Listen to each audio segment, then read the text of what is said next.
So what's up mga boss, umorder si sir sa atin ng Glock 17 Sigray, no? So napakaganda niyan. Umorder din si sir ng BBs at saka ng Pop Dino 12, no?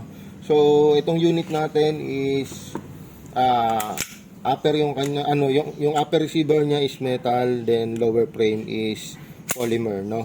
So yan, complete with markings yan. Yan. Tapos yung kanyang magazine is 28 plus 1, no?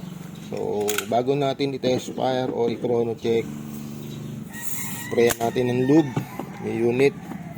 Tapos yung kanyang magazine.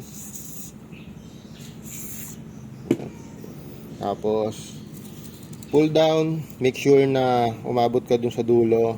Hindi siya agaya ng ordinaryong pellet gun na dito nilalagyan. So dito mo lalagyan yung may opening na malaki na yan.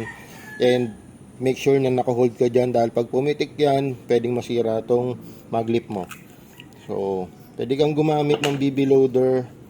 Pwede rin namang ito, manual.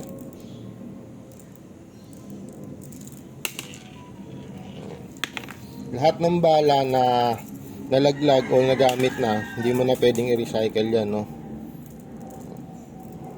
Tapos make sure na naka-perfect alternate yan yung BBs mo.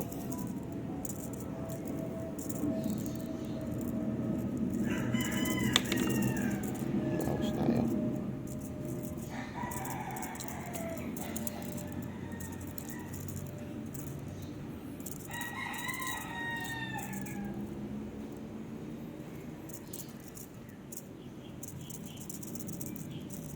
Yan, medyo alog-alog ka lang, tiyagaan lang talaga yan. Kung di mo matyaga, pwede mong gamitin to.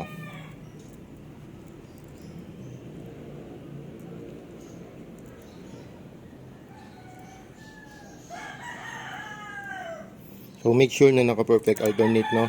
Then syempre pag release na itong spring, wag mong bibitawan.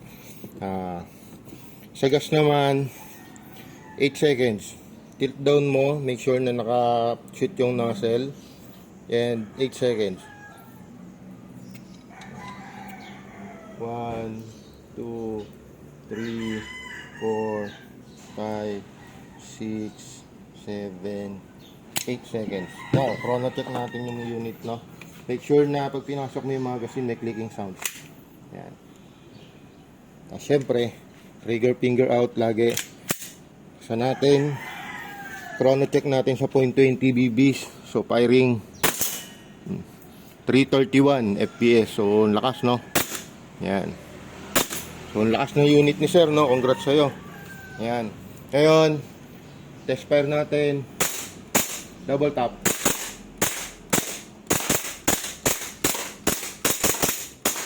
So, sakto lang, no?